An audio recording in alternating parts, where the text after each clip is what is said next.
All right. We want to talk to Chris Tangi. He is he's a guy who runs Alice Springs Film and TV out of Australia. The only reason why I know this film company is because of the Alice Springs chicken at Outback. And that's all I know. And if that's what they do in Alice Springs, I am all for a film company about it. But that's just for us Australians that know Australia so very, very well. Mm-hmm. Chris is he runs this film unit in Australia, and he's the guy who captured, I don't know if you've seen it, a fire tornado. And it's an amazing piece of video of a tornado out of fire. I mean, it looks like, it looks like the Ten Commandments. Well, he received a phone call. And we're going to let him tell the rest of the story. Hi, Chris. How are you? G'day, Glenn. Good morning. It's 5 minutes into good morning here, so tomorrow. It's midnight there?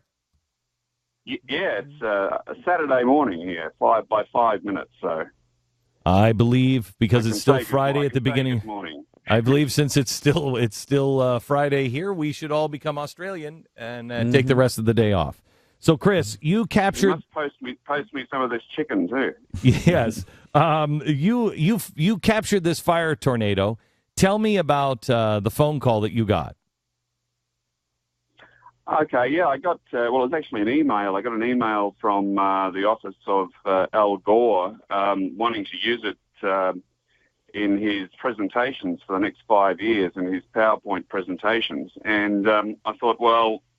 I knew what he did, and I thought, well, that sounds a little interesting. I better have a look into a little bit more of this and research his activities in the past and what he would be likely to be using it for. So once I got through that process, I really just had to come to the conclusion that I had to say no because,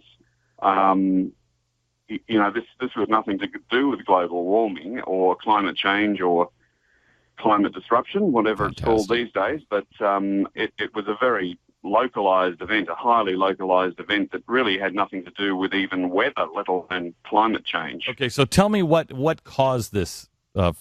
It's a fire-nado? That's what we call it here. What is it called? Well, yeah, they call it a fire-nado. I mean, the proper name apparently is fire whirl. I knew nothing about them. I'm like you until I saw this thing happening in front of me. I thought, what on earth is that? But, it's apparently called a fire whirl, and not many people have actually captured them, particularly up this close and for that long. And it was the particular circumstances here were that it was on a cattle station or cattle ranch, and at the bottom end of this cattle station, this fire had been burning for about 10 days, probably deliberately lit, so it wasn't even a natural fire in that sense. And they'd been looking after this particular mesa, this big mesa near Ayers Rock down here. Ayers Rock's only 80 kilometres away from it, or 50 mile away. And they've been protecting that habitat. They've been living on this cattle ranch for about 55 years, and there's a particular grass there called spinifex, which burns incredibly hot. And they've been protecting that particular patch. And when this fire came in from the north and hit that patch, there's probably a big buildup of resin and oil, which is what causes this grass to burn so intensely hot. That had probably built up for 50 years. So it was an incredibly localized event. It caused this, I guess you could say a unique event of that sort needs some sort of unique circumstances. And that's what it was. It was an unusual fuel load at the base of it. Okay, so it happened. Al Gore writes you check him out. You're a guy who's, you don't know, you're not paying much attention to global warming. You don't know if it's happening or not happening. What happens next? Well, I got back to them and explained my circumstances, and they had told me that Mr. Gore himself had seen the video and wanted it personally. So anyway, I thought that was all over, and then a month later, I got an email from somebody saying they were from a non-profit organisation who was doing an internet show. And they'd like to use it and wanted to pay me to use it. And they called themselves the Climate Reality Project. When I did a bit of research on this, I found that it was actually the founder and chairman was actually Al Gore. Then I did a little bit of research on the producer, and I actually got back to her and said, look, I don't know what's wrong with the internal bits of Mr. Gore's organisation, but, you're asking me again, and we actually had quite a big concern about it before. And the producer actually, I thought, well, maybe she must be a scientist. I checked that out. No, she's not a scientist. I thought, well, maybe she's made science films before. No. And I thought, well, maybe she's made nature documentaries or something. No. It turned out that her last job producing was on Inspector Gadget 2, and she lives in Los Angeles. Yeah. She's a Hollywood producer who lives in Los Angeles, and I found that a bit astonishing as well. But anyway, the bottom line was I had to say no again, because really to use this in that context is, if I used it myself in that context, I'd say, I'd feel like I was deceiving people, really. Right. Now, Chris, I don't know if you know about me at all here in the United States, but I do, Glenn. I used to watch you on television for many years. God bless you. Well, we get all that down here. Well, I don't know. I mean, the pictures are upside down when you get them. We started a network called The Blaze, and we're creating fire effects kind of like this, for different reasons. And I don't know what you're charging for this video, but I'd like to see if we could lease it from you just for the sole purpose of pissing Al Gore off. Man, I have read about you guys, and I've read about all the stuff you're doing, and I'm with you 100%. Really? And you guys get it for nothing. Oh, wow. You are the best. Thank you. You are the best. So what are you doing to protect it? Because these guys are really shady.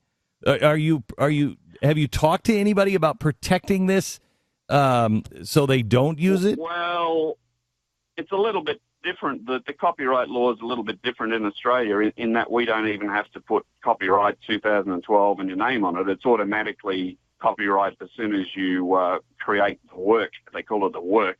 And so it automatically is mine, and I'm the only copyright holder, and anything you've seen anywhere basically has been licensed by me. So if he was to use it, it would be a breach of copyright. So wow, what would happen then? Whether a little guy in the middle of the outback could take it up against a billionaire, I don't know. But maybe that could be the little the swap deal we do for the Firenado. Yeah, that's great. Your lawyers and that's great. Chris, thank you so much, and thank you for taking a stand and being smart with it. In the world where people will go for a fast buck, for you to be responsible with what you have is inspiring, and I appreciate it. Thank you, sir. Well, I just love you guys and your slogan. I can't recall it right at this moment, but I saw it yesterday, to do with truth. And truth lives here. That's exactly, and I think that's exactly what we need in this world. And we need to know what we're looking at, what we're listening to. How do we know otherwise? And Chris, the video is actually part of a larger documentary, right? Isn't it part of a movie? No. No, I was actually location scouting a movie. But, okay, that's where I got that. That I was location scouting. So I don't know where it's going yet. So if people want to see it, where can they go?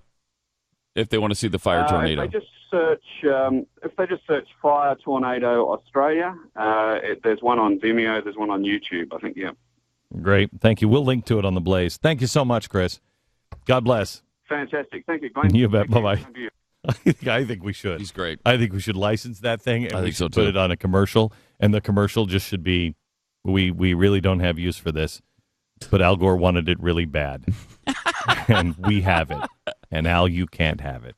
It's interesting to hear that, because Gore obviously doesn't care about the science involved. There is no science involved. It's not about global warming, but he would have made it about that. Oh, yeah. I mean, to think about what he would have said about this, It's so bad that the atmosphere is creating fire tornadoes.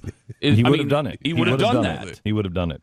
All right. But we know that now because of the call from the future. The call from the future. Chris Tangy. He called from the future this morning. It's right, he did. He called from tomorrow morning. That's so right. he knows. Wow.